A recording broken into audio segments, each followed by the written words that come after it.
Hello， 大家好，我是王刚。本期视频我跟大家分享的家常菜清炖狮子头。首先我们准备五花肉1条，然后切掉容易分层的下五花。切下来的五花肉更容易分层，更适合制作肉臊子或者肉馅。清炖狮子头最好选择不脱层的上五花肉，上五花肉的位置靠近里脊肉。购买的时候可以让摊主精准开刀，取下五花肉之后清洗干净，然后切下猪皮备用。猪皮的皮毛处理干净之后可以用于炖汤，嫌麻烦的同学可以忽略。切下猪皮之后，整坨肉的重量是500克，肥瘦比例为6:4，不喜欢肥肉可以减少。然后把五花肉的肥瘦分层切开，把肥肉片切成小条，其中把肥肉切成黄豆大小的颗粒。切的时候可以采用斩切的方式，这样更容易操作并提高效率。瘦肉切成绿豆大小的颗粒，其中需要注意，瘦肉必须顺着筋膜先切成小条，然后再斩成小颗粒，这样可以保证瘦肉的筋膜切口一致。同学们切记，不能直接乱剁，必须切成小条，然后斩切成规整的小颗粒，这样可以保持肥瘦肉粒大小、筋膜方向一致，同时也能让狮子头的口感更统一。五花肉切好之后，下一步开始准备辅料。准备生姜1小块拍散剁碎备用，准备小葱几根切碎备用。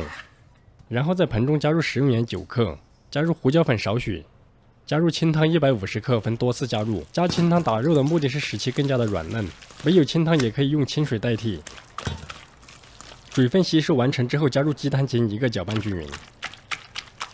最后加入淀粉40克，分多次加入。加入淀粉之后，需要将五花肉摔打上劲，没有经过摔打的肉粒无法起团成型。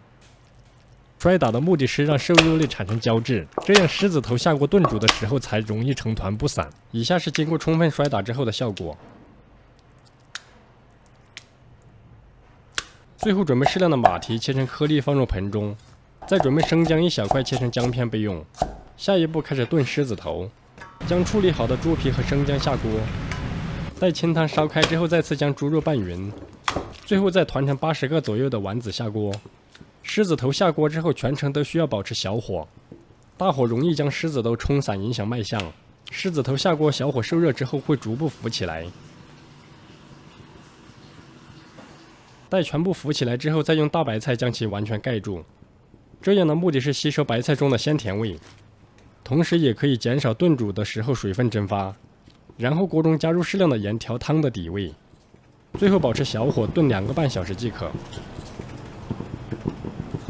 2个半小时之后取下白菜，捞出狮子头装碗即可上菜。